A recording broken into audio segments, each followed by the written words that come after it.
নমস্কার, সবাই কিরাম আছেন? আশা করি সবাই ভালো আছেন।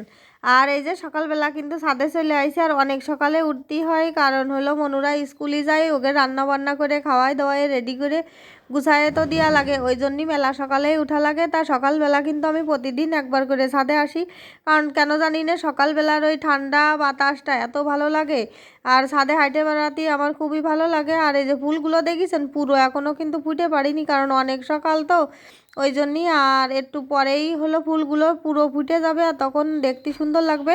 আর এই আদা ফোটা ফুলগুলো কিন্তু আমার কাছে বেশি সুন্দর লাগে। আর এই যে দেখেন কি সুন্দর নীলকণ্ঠ ফুল ফুটে রয়েছে, আর আজকে হলো নীলকণ্ঠ ফুল ফুটিছে সব ভিতরে, অন্যদিন কিন্তু মানে গাছের উপরেই বেশিরভাগ ফোটে। এই যে বেল ফুলও কিন্তু ফুটে গেছে, বেলি ফুল দেখেছেন কি সুন্দর হয়েছে, আর কড়িতে কিন্তু গাছটা ভরে গেছে। আর গাছের গোড়াটাও একটু পরিষ্কার করার দরকার, পরিষ্কার করবো আজকে তাই ভাবতেছি। আর এদিকে কিন্তু আমি ঘুরে গেড়ে নিচে চলে আইছি, আর হলো প্রেশার কুকারের মধ্যে ছিল তো খিচুড়ি, আজকে খিচুড়িটা হলো প্রেশার কুকারে রান্না করেছি।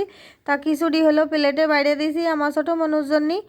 আর হলো এই খিচুড়িটা আজকে একবারেই প্রেশার কুকারে দিছি, পাঁচফোড়ন, তারপরে শুকনো জাল, জিরে, তেজপাতা, সম্বরা দিয়ে একবারে চাল ডাল ধুয়ে একবারে প্রেশার কুকারের ফোড়নের মধ্যে দিয়ে চাল ডাল ভাইজে নিছি, ভাইজে জল মানে পরিমাপ মতো জল দিয়ে তাই প্রেশার কুকারে দুটো সিটি দিছি, দিয়ে নামাই দিছি। তাই এই যে এরকম গোটা গোটা খিচুড়ি হয়ে গেছে। আর খিচুড়িটা কিন্তু প্রেশার কুকারে রান্না করলে আমার কাছে খেতে খুব ভালো লাগে। আর সাথে আছে হলো এই যে আলু চিপস, আমি কিন্তু মাঝে মাঝে আলু চিপস দিই, মানে একবারে যে গাছিখানি দিয়ে রাখি ওরকম আমি করি না, মাঝে সাঝেই হলো আলু চিপস দিই। যেরকম ধরেন আজকে 4-5টা আলু কাইটে রোদ্দুরে দিলাম, শুকোয় গেল, 3-4 দিন পরে আর 4-5টা আলু কাইটে রোদ্দুরে দিলাম, এরকম করে করে চিপস দিই। আর এই করতে করতে কিন্তু অনেক চিপস হয়ে যায়, আর টাটকা টাটকাও চিপসগুলো খাওয়া যায়। আর এই যে খিচুড়ি কিন্তু ঠান্ডা হওয়ার জন্য আমার ছোটো মনুরে প্লেটে বাইরে দিছি, আর চিপস দিয়ে দিছি। সকালবেলা অত কিছু করার সময় আসলে হয় না। আর এই যে খিচুড়ি তো অনেক গরম ছিল, ওই জন্যই উনি আবার ওই ছোটো ফ্যানটা চালাই নিয়ে খিচুড়িটা হলো ঠান্ডা করতেছে। যাই হোক, অনেকের ধারণা কি জানেন, যে আমি বলে সকালবেলা ঘুমেতে উঠিনে বেলা 10টা পর্যন্ত শুয়ে থাই। তা ওই যে যারা কয় তারাই কিন্তু এইসব কাজগুলো করে দিয়ে যায়, কারণ হলো আমি তো ঘুমোই থাকি, ওই জন্য এই যে ছেলেপেলের ঘুমেতে উঠোয়ে রান্নাবান্না করিয়ে খাওয়াইয়ে দাওয়াইয়ে স্কুলে পাঠানো, তারপরে সংসারের কাজ আছে সব কিন্তু তারাই এসে করে দেয়, আমি কিন্তু ঘুমাইয়ে থাকি, বুঝেছেন কি বুঝলেন?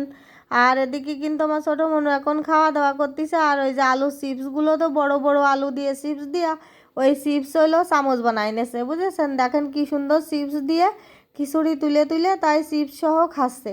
আর সকালবেলা কিন্তু অত কিছু করার সময় হয় না বুঝলে, তাড়াতাড়ি খিচুড়ির সাথে চিপস করে দিছি। মাঝে মাঝে ডিম ভাজাও করে দিই, তাই আজকে আর ডিম ভাজা দিলাম না, চিপসটা করে দিলাম। আর এখন তিনি খাওয়া দাওয়া করে এখন স্কুলে চলে যাবেন, আর ওদের স্কুল কিন্তু অনেক সকালেই।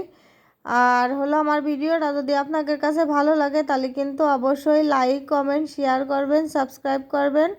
আমার মনে চোখে ঘুম কিন্তু এখনও রয়েছে, কারণ ছোট মানুষ তো একদম গম গম চোখ মুখ রয়েছে, দেখলেই কিন্তু বোঝা যাচ্ছে যে ওর পুরোপুরি গমের ভাব এখনও কাটে পারেনি, তবে স্কুলে যাতে যাতেই ওর পুরো গমের ভাব চলে যাবে না, তখন একদম সে ফিটফাট। আর হলো যাই হোক, আমার এই ভিডিওটা যদি আপনাদের কাছে ভালো লাগে তাহলে কিন্তু আবারও করছি লাইক, কমেন্ট, শেয়ার করবেন, আর সবাই ভালো থাকবেন। টাটা।